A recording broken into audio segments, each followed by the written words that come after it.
Praise the Lord, hallelujah. हम परमेश्वर का धन्यवाद देते हैं आज के सुंदर सुनहरे समय के लिए। परमेश्वर ने एक बार फिर से हमें समय दिया है ताकि एक बार फिर से हम परमेश्वर के भवन में आए और उसके भवन में आकर उसके वचन के ऊपर चिंतन मनन कर सकें। इससे पहले कि हम वचन में जाएं, आइए हम परमेश्वर की हुजूरी में अपने स्वरों को झुकाएं और प्रार्थना करें। निहायत ही मेहरबान खुदा, हम तेरा धन्यवाद देते हैं। अभी तक तूने संभाला है, आने वाले समय संभालना, तमाम दुखों तकलीफों से बचाना, अनुग्रह की दृष्टि बनाए रखना, होने दे हमारा चलना फिरना उठना बैठना सब तेरी इच्छा के मुताबिक हो सके। गुजारिश करते हैं, मिन्नत करते हैं खुदा, इस समय खुदा तेरे पवित्र वचन के लिए जो भी तेरे पवित्र वचन से बताएं, समझाएं, सिखाएं, होने दे खुदा मैं नहीं बल्कि तेरा पवित्र आत्मा मुझ में होकर बातचीत कर सके। वचन देना, वचन की बेद उजागर करना मांग लेते हैं प्रार्थना तेरे बेटे हमारे खुदा यीशु मसीह के मधुर और मीठे नाम से सुनो ग्रहण कर, आमीन। समय होगा मैं आप लोगों के सामने परमेश्वर के पवित्र वचन में से पढ़ूंगा। निर्गमन की पुस्तक इसका 34वां अध्याय इसकी 6 और 7 आयत में आप लोगों के सामने पढ़ूंगा। निर्गमन की पुस्तक इसका 34 अध्याय इसकी 6 और 7 आयत। यहां पर लिखा है, यहोवा उनके सामने होकर यूं प्रचार करता हुआ चला, यहोवा यहोवा ईश्वर दयालु और अनुग्रहकारी, कोप करने में धीरजवंत और अति करुणामय और सत्य है, हजारों पीढ़ियों तक निरंतर करुणा करने वाला, अधर्म और अपराध और पाप का क्षमा करने वाला, परंतु दोषी को वह किसी प्रकार निर्दोष न ठहराएगा।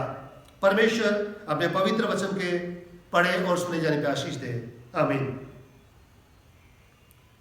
प्यारे चीजों, ये बात पूर्ण रूप से सत्य है और परमेश्वर के पवित्र वचन में से है कि परमेश्वर दयालु परमेश्वर है, अनुग्रहकारी परमेश्वर है, विलंब से कोप करने वाला परमेश्वर है और दुख देकर पछताने वाला परमेश्वर है। और यहाँ पर परमेश्वर के वचन में भी हम यही देखते हैं। परमेश्वर खुद, यहोवा परमेश्वर खुद इस बात का प्रचार करता है कि यहोवा यहोवा ईश्वर दयालु और अनुग्रहकारी, कोप करने में धीरजवंत और अति करुणामय और सत्य है।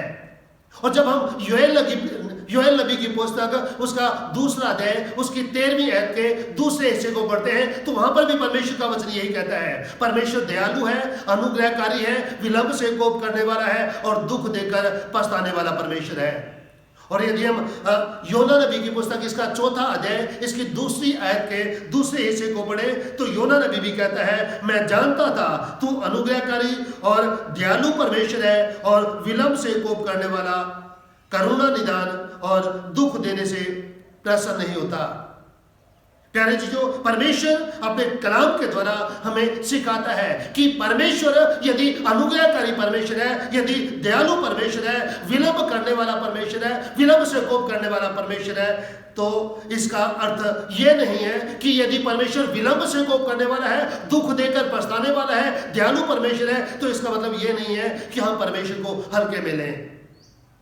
और इसका मतलब यह नहीं है कि जो हम चाहते हैं अपनी मर्जी से वो हम करते रहें, चाहे अच्छा हो या बुरा हो। आज संसार में ज्यादातर लोग ऐसे हैं जो परमेश्वर को हल्के में लेते हैं, उसकी मोहब्बत का नाजायज फायदा उठाते हैं, उसके प्यार का नाजायज फायदा उठाते हैं, क्योंकि परमेश्वर मोहब्बत है, वो प्यार करने वाला है, मोहब्बत करने वाला है। और इसी मोहब्बत के चलते परमेश्वर ने अपने इकलौते पुत्र प्रभु यीशु मसीह को इस संसार में भेज दिया ताकि वो हमारे लिए इस संसार में होकर आकर कलवरी क्रूस के ऊपर कुर्बान हो और हमें बचा सके, उन लोगों को जो उसके ऊपर ईमान रखते हैं, जो उसके ऊपर विश्वास रखते हैं। प्यारे चीजों, यकीनन परमेश्वर मोहब्बत करने वाला है, प्यार करने वाला परमेश्वर है और साथ ही साथ वचन ये भी कहता है कि परमेश्वर न्यायी परमेश्वर है, परमेश्वर न्याय करने वाला परमेश्वर है। परमेश्वर मनुष्य की गलतियों को, गुनाहों को, पापों को बर्दाश्त नहीं करेगा, उनके गलतियों, पापों, गुनाहों की सजा उन्हें जरूर देगा, उनका न्याय जरूर करेगा। बाइबल में हमें ऐसे बहुत सारे उदाहरण मिलते हैं। सबसे पहला उदाहरण हम देखते हैं आदम हवा का। परमेश्वर ने सृष्टि की रचना करने के बाद परमेश्वर ने आदम हवा को बाग अदन में रखा और उनसे कहा तुम इस बाग के सारे फल खा सकते हो, लेकिन इस बाग के बीच में जो वृक्ष है उसका फल नहीं खाना, नहीं तो तुम मर जाओगे। और इन्होंने परमेश्वर की आज्ञा को उल्लंघन किया, उस फल को तोड़कर खा लिया जिसके विषय में परमेश्वर ने मना किया था। और प्यारे चीजों, इन लोगों को परमेश्वर के न्याय का सामना करना पड़ा। परमेश्वर ने इन दोनों को अपनी हजूरी से बाहर निकाल दिया, बागे अदन से बाहर निकाल दिया। और परमेश्वर ने औरत को सजा दी कि तू बहुत दुख सहकर बच्चे को जन्म देगी और तेरी लालसा तेरे पति की तरफ होगी। और शाम को परमेश्वर ने कहा कि तूने इस औरत को बहकाया है, इसलिए तू आज के बाद पेट के बल चलेगा और मिट्टी चाटेगा, तू मनुष्य कोई एडी को डसेगा और वो तेरे फन को कुचलेगा। और मनुष्य से कहा कि तू बहुत परिश्रम करके रोटी नसीब करेगा, यानी कि तुझे बहुत मेहनत करनी पड़ेगी, बहुत पसीना बहाना पड़ेगा, तब तुझे रोटी नसीब होगी। और ऐसा ही हुआ। ये परमेश्वर का न्याय था इन दोनों के लिए। यदि हम नूह के समय के लोगों की बात करें, उस समय पाप बहुत बढ़ गया। वचन बताता है हमें गुनाह बहुत बढ़ गया और इसलिए परमेश्वर ने उस समय के लोगों का भी न्याय किया। और परमेश्वर ने महाजल प्रलय भेजकर सिर्फ नूह के परिवार को बचाया, बाकी तमाम लोग जल प्रलय में डूब मरे। और यदि हम लूत के समय की बात करें, जो अब्राहम का भतीजा लूत था, जिस समय लूत सदोम अमोरा में रहता था, सदोम अमोरा में पाप बहुत बढ़ गया और गुनाह बढ़ने की वजह से, पाप के बढ़ने की वजह से परमेश्वर ने इन दोनों नगरों को, सदोम और अमोरा को, आग और गंधक से तबाह कर डाला, बर्बाद कर डाला। मूसा की बहन मरियम की बात करें तो जब वो मूसा के विरुद्ध बोलने लगी तो परमेश्वर ने उसको भी सजा दी और उसको भी कोड़िन कर दिया और उसे भी अपनी मंडली में से 7 दिन बाहर रहना पड़ा। उसे भी परमेश्वर ने सजा दी, उसका भी न्याय किया। और यदि हम इस्राएली लोगों की बात करें, जब ये लोग मिस्र देश से निकलकर कनान देश की तरफ जा रहे थे, जिसके विषय में परमेश्वर ने अब्राहम, इजाक, याकूब से प्रतिज्ञा की थी कि मैं तुम्हें ऐसे देश में लेकर जाऊंगा जहां दूध और शहद की नदियां बहती हैं। हम वचन में देखते हैं कि बार बार ये लोग मूसा के विरोध में हो जाते हैं, बार बार ये लोग परमेश्वर के विरोध में हो जाते हैं। और इसलिए परमेश्वर कहता है कि इन तमाम लोगों को मैं जंगल बियाबान में मार डालूंगा। और सिर्फ परमेश्वर कहता है कि इन लोगों में से सिर्फ 2 ही लोग कनान देश में पहुंचेंगे, कालेब और यहोशू। और जितने भी लोग मिस्र देश की गुलामी में से निकले थे, सारे के सारे जंगल बियाबान में मारे गए।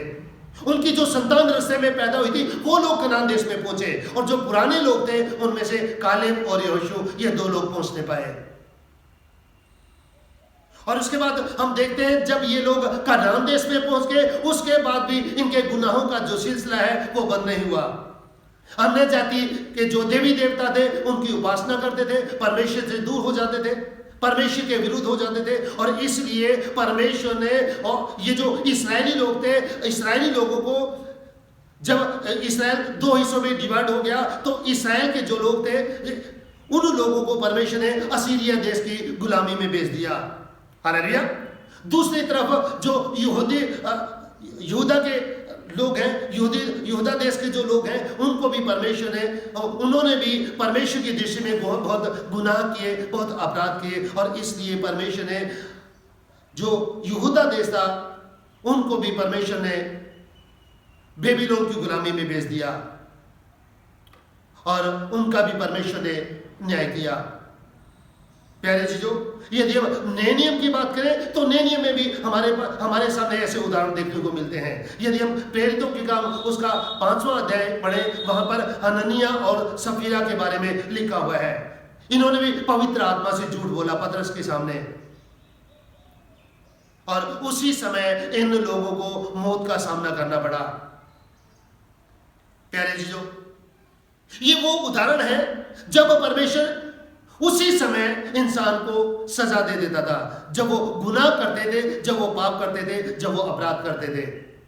कई बार हमारे गुनाहों की सजा हमें उसी समय मिल जाती है और कई बार विलंब होता है। और आज जबकि अनुग्रह का समय है तो इसमें विलंब होता है। परमेश्वर हमें मौका देता है, हमें समय देता है ताकि हम पश्चाताप करें, हम रिपेंट करें और रिपेंट करके हम परमेश्वर के पास आए। और जब परमेश्वर हमें मौका देता है रिपेंट करने का, पश्चाताप करने का, तो हम इस बात को हल्के में लेते हैं और सब हम सोचते हैं कि सब कुछ नॉर्मल चल रहा है। और यदि सब कुछ नॉर्मल चल रहा है तो परमेश्वर को हम अनदेखा कर देते हैं कि हम सोचते हैं कि परमेश्वर को हम हल्के में लेते हैं और हम सोचते हैं कि सब कुछ नॉर्मल चल रहा है, सब कुछ सहजता से चल रहा है और जो हमारा मन चाहता है, जो हम करना चाहते हैं वो हम करते रहते हैं और हम परमेश्वर को हल्के में लेते हैं। लेकिन प्यारे चीजों, हम इस बात को भूल जाते हैं कि एक दिन हम सभी का न्याय होगा। हमें परमेश्वर के न्याय आसन के सामने खड़ा होना पड़ेगा।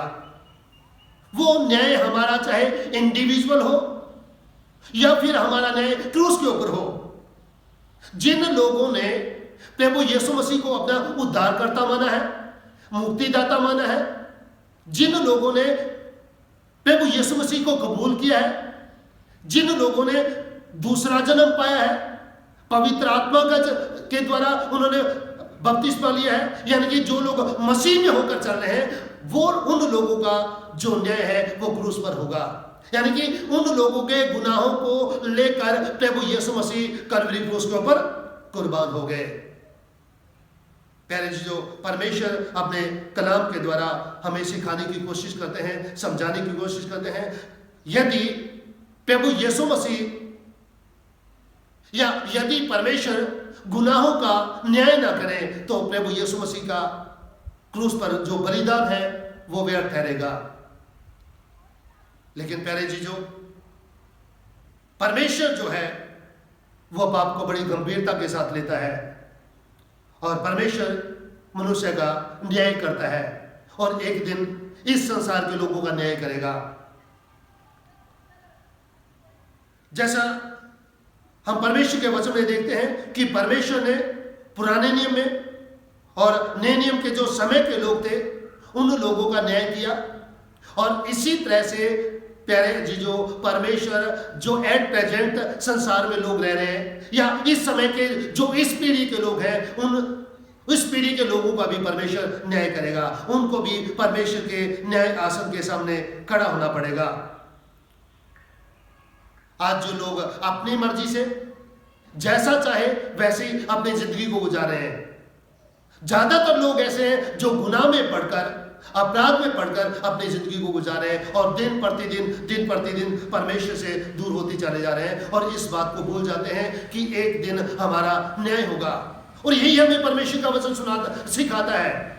यदि हम परमेश्वर के वचन में इब्रानियों की पत्री इसका 9वां अध्याय इसकी 27 आयत को पढ़े तो परमेश्वर के वचन में लिखा है, इब्रानियों 9 की 27 में, जैसा मनुष्यों के लिए एक बार मरना और उसके बाद न्याय होना नियुक्त है। हालेलुया। परमेश्वर का वचन कहता है कि मनुष्य के लिए एक बार मरना और उसके बाद न्याय परमेश्वर ने नियुक्त कर रखा है और इसे कोई नहीं चेंज कर सकता, इसे कोई नहीं बदल सकता। ये परमेश्वर ने फिक्स कर रखा है कि एक दिन इंसान का न्याय होगा, एक दिन इंसान को, एक दिन मनुष्य को परमेश्वर के न्याय आसन के सामने खड़ा होना पड़ेगा और अपना हिसाब देना पड़ेगा। बहुत कम लोग हैं जो इस बात को लेकर बड़े गंभीर हैं और इस बात को लेकर वो रिपेंट करते हैं, पश्चाताप करते हैं, इस बात को समझते हैं कि यदि मैंने जो गुनाह किए हैं, जो अपराध किए हैं, यदि मैंने अपने जिंदगी को तब्दील नहीं किया, यदि मैंने अपनी जिंदगी को नहीं बदला, तो एक दिन मुझे परमेश्वर के न्याय आसन के सामने खड़ा होना पड़ेगा। प्यारे जीजो, परमेश्वर बार बार हमें मौका देते हैं कि हम रिपेंट करें, मौका देते हैं कि हम पश्चाताप करें और अपने गुनाहों से मुड़े और हम परमेश्वर की तरफ आए और परमेश्वर हम पर अनुग्रह करे, क्योंकि वो दयालु परमेश्वर है, अनुग्रहकारी परमेश्वर है। विलंब से कोप करने वाला परमेश्वर है और दुख देकर पछताने वाला परमेश्वर है। वो चाहते हैं कि परमेश्वर हम पर अनुग्रह करे, और वो तभी होगा जब हम रिपेंट करके उसके पास आएंगे।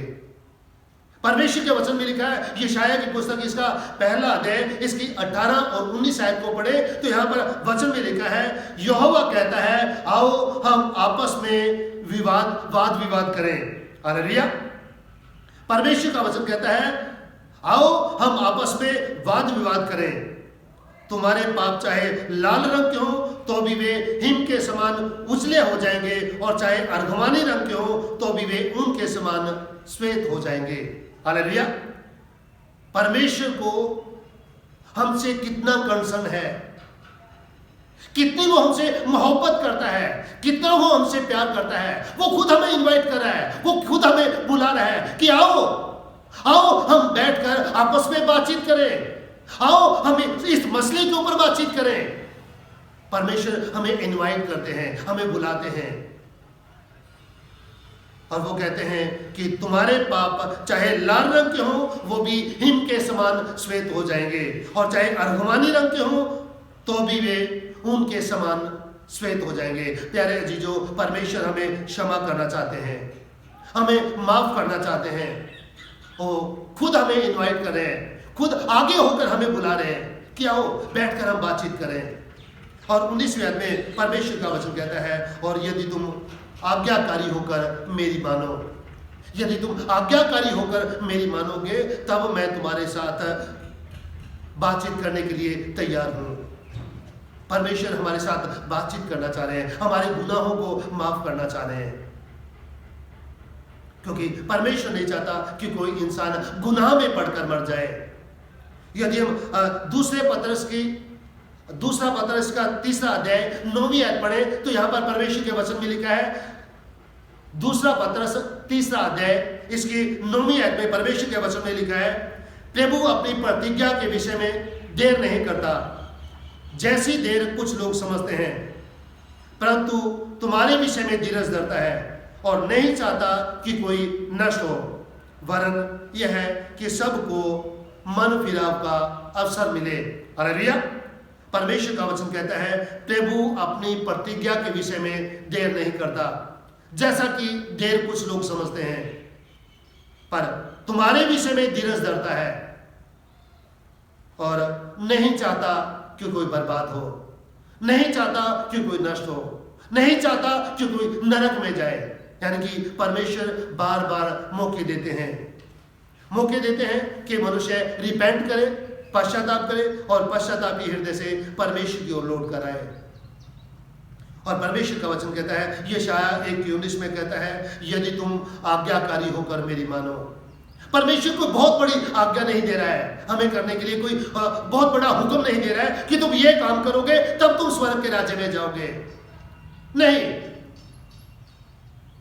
परमेश्वर ये नहीं कह रहा कि तुम मेरी बात को मानोगे तब मैं तुम्हारे साथ वाद विवाद करूंगा, कोई बहुत बड़ा काम करने के लिए नहीं कह रहा है। परमेश्वर ये नहीं कह रहा कि तुम पहाड़ों पर जाओ और वहां पर जाकर तपस्या करो, या गुफाओं में छुप जाओ और वहां पर जाकर तपस्या करो, या और कोई बहुत बड़ा काम करने के लिए नहीं परमेश्वर कह रहा है। बल्कि परमेश्वर हमसे चाहता है कि हम उसके हुक्मों को माने, उसकी आज्ञाओं को माने, उसकी विधियों को माने, उसके नियमों को माने जो उसके वचन में दिए हुए हैं। और परमेश्वर जिस समय हम यहोशू के जीवन में पढ़ते हैं मूसा की मृत्यु के बाद, और वचन में हम देखते हैं कि मूसा की मृत्यु के बाद परमेश्वर यहोशू को चुनता है। यहोशू घबराता है कि अब इतने सारे लोगों का मैं कैसे मार्गदर्शन करूंगा, कैसे इन लोगों को लीड करूंगा, ये जो मूसा के खिलाफ हो जाते हैं, ये जो परमेश्वर के खिलाफ हो जाते हैं, कैसे मैं इन लोगों की अगुवाई करूंगा। तब परमेश्वर उसे हिम्मत बंधाता है और कहता है कि जैसे मैं मूसा के साथ रहा ऐसे मैं तेरे साथ रहूंगा, और जैसे मूसा मेरे आज्ञाओं के अनुसार चलता था तू भी चल, और तू भी जीवन में कामयाब होगा, और मैं तुझे उस देश में लेकर जाऊंगा जहां दूध और शहद की नदियां बहती हैं। और इन वचनों से ना तो दाहिनी ओर मुड़ना ना बाएं ओर, स्ट्रेट फॉरवर्ड चलना, सीधा चलना। और यही आज्ञाएं परमेश्वर मुझे और आपको भी देते हैं। परमेश्वर कहते हैं कि यदि तुम आज्ञाकारी होकर मेरी मानो तो मैं तुम्हारे साथ वाद विवाद करने को तैयार हूं।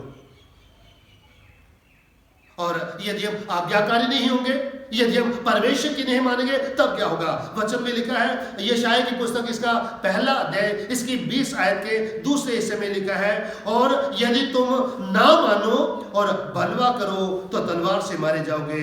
यहोवा का यही वचन है। हालेलुया।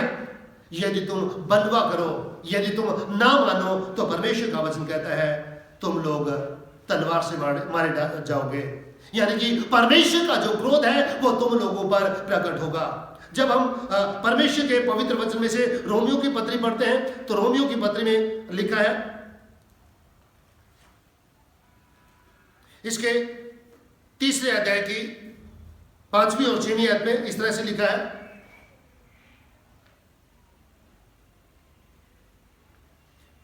पर तुम अपनी कठोरता और हठीले मन के कारण उसके क्रोध के दिन के लिए, जिसमें परमेश्वर का सच्चा न्याय प्रकट होगा, अपने लिए क्रोध कमा रहा है। परमेश्वर का वचन कहता है कि यदि तुम रिपेंट नहीं करते हो, यदि तुम पश्चाताप नहीं करते हो, अपने मनों को कठोर किए रहते हो, हठीले बने रहते हो, तो परमेश्वर का वचन कहता है ऐसा करके तुम परमेश्वर के क्रोध को कमा रहे हो।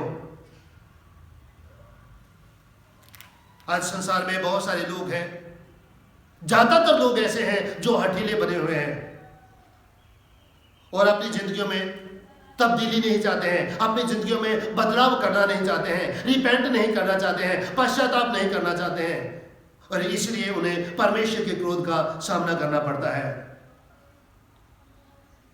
जैसा सामना सदोम और अमोरा के लोगों ने किया, और जैसा सामना नूह के समय के लोगों ने किया, और ऐसा ही सामना प्यारे जीजो उन लोगों को भी करना पड़ता है जो लोग रिपेंट नहीं करते हैं, जो लोग पश्चाताप नहीं करते हैं। यदि हम लूका की इंजील पढ़ें, इसका 17 अध्याय इसकी 26 से 30 आयत तक पढ़े, तो यहां पर लिखा है, लूका की इंजील 17 अध्याय इसकी 26 से 30 में लिखा है, जैसे नूह के दिनों में हुआ था वैसे ही मनुष्य के पुत्र के दिन में भी होगा। हालेलुया। वचन कहता है कि जैसे नूह के समय में हुआ था वैसे ही मनुष्य के पुत्र के समय में भी होगा। यानी कि जब प्रभु यीशु मसीह इस संसार में आएंगे उस समय भी ऐसा ही होगा। जिस दिन तक नूह जहाज पर न चढ़ा उस दिन तक लोग खाते पीते थे, उनमें विवाह होते थे, तब जल प्रलय ने आकर उन सबको नष्ट किया। हालेलुया। परमेश्वर का वचन कहता है जिस दिन तक नूह जहाज पर नहीं चढ़ा उस समय तक सब कुछ नॉर्मल था, सब कुछ बड़ा अच्छा चल रहा था।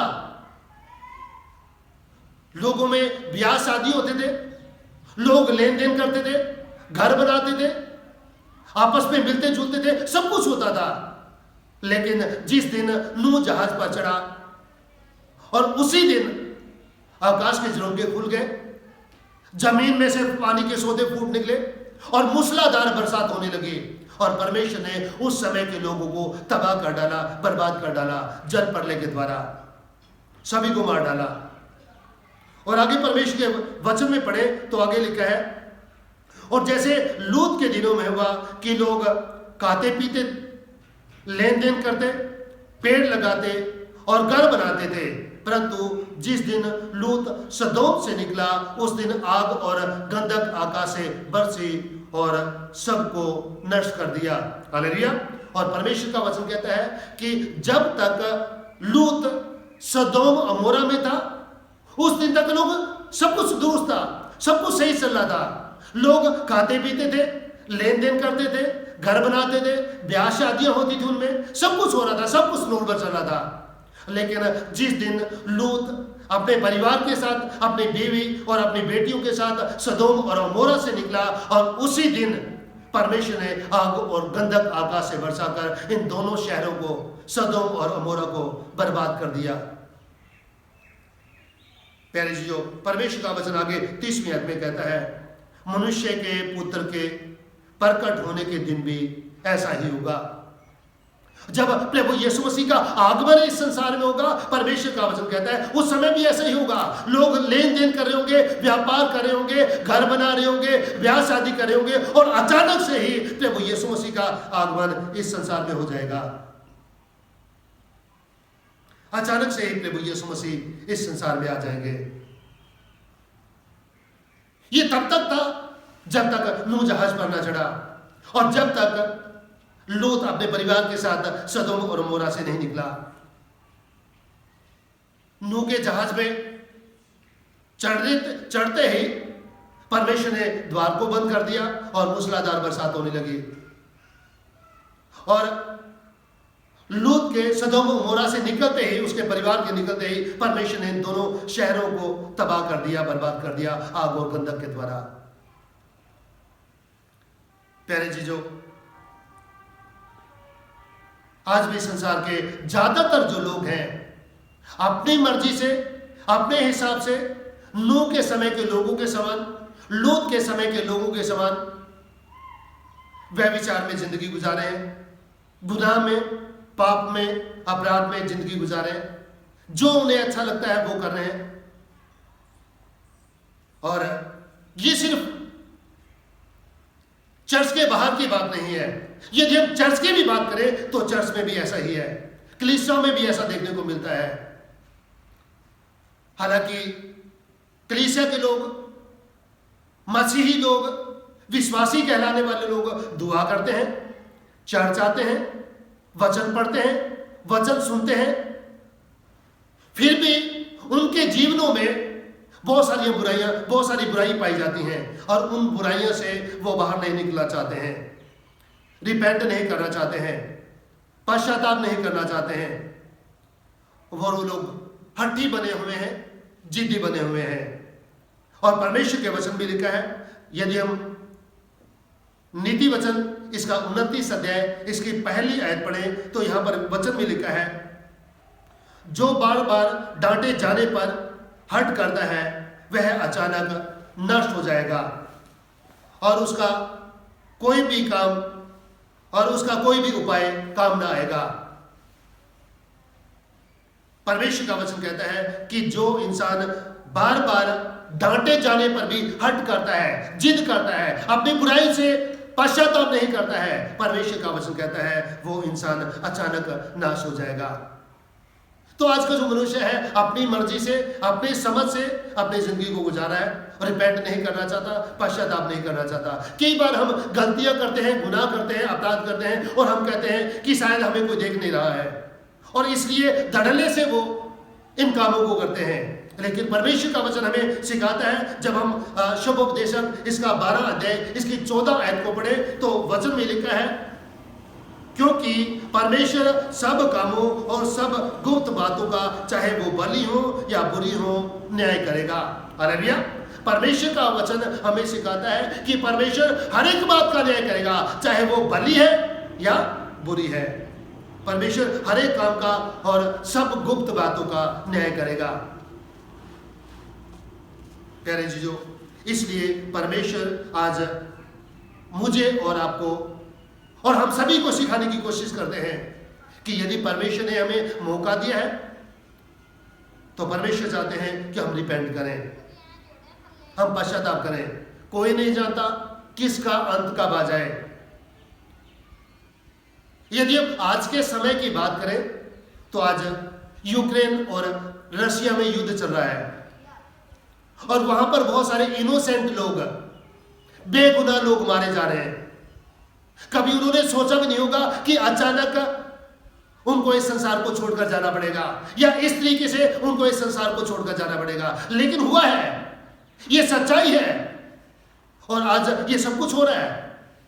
और इसी तरह से प्यारे जीजों, हम नहीं जानते कि कब हमारा अंत आ जाए, और इससे पहले कि हमारा अंत आ जाए या हमारा बुलावा आ जाए, परमेश्वर हमसे चाहते हैं कि हम रिपेंट करें, हम पश्चाताप करें, क्योंकि हम सभी को अपना हिसाब देना पड़ेगा।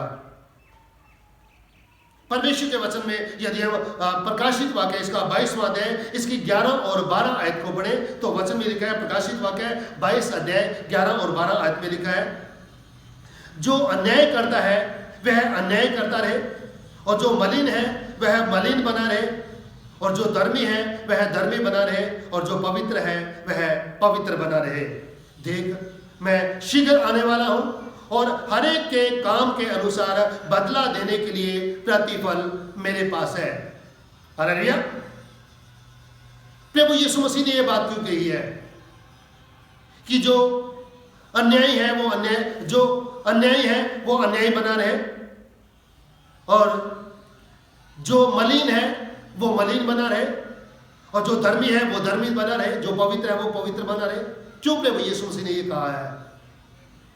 इसलिए प्रभु यीशु मसीह ने कहा है कि यदि इन तमाम बातों को सुनने के बावजूद भी, वचन को बार बार सुनने के बावजूद भी, वचन को बार बार पढ़ने के बावजूद भी, यदि हम रिपेंट नहीं करते हैं, यदि हम तौबा नहीं करते हैं, पश्चाताप नहीं करते हैं और परमेश्वर के पास नहीं आते हैं, तो प्यारे जीजो, परमेश्वर का वचन कहता है कि अब जो अन्याय है वो अन्याय बना रहे, जो अन्याय कर रहा है वो अन्याय करता रहे, और जो मलिन है वो मलिन बना रहे, और जो धर्मी है वो धर्मी बना रहे, और जो पवित्र है वो पवित्र बना रहे।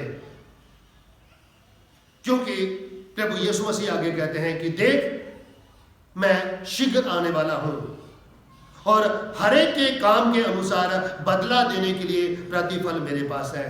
प्रभु यीशु मसीह कह रहे हैं कि मैं बहुत जल्द आने वाला हूं, और हर एक के काम के अनुसार उसको बदला दूंगा। इससे पहले कि प्यारे जीजो मुझे और आपको न्याय आसन के सामने खड़ा होना पड़े, परमेश्वर हमसे चाहते हैं कि हम रिपेंट करें, हम पश्चाताप करें, ताकि हमें परमेश्वर के क्रोध का सामना न करना पड़े, और हम परमेश्वर के अनुग्रह से उस माफी को ग्रहण कर सके, उस क्षमा को ग्रहण कर सके। जो लोग रिपेंट करते हैं, पश्चाताप करते हैं, और परमेश्वर उन्हें क्षमा करता है, ताकि परमेश्वर हमें भी क्षमा करे और हम सदा के आराम में, सदा की जिंदगी में प्रवेश कर सके। परमेश्वर चाहता है कि हम खुद फैसला लें, और आज फैसला हमारे हाथ में है, हम कहाँ जाना चाहते हैं। परमेश्वर इन वचनों के द्वारा हम सभी को आशीष दे, बरकत दे। आमीन।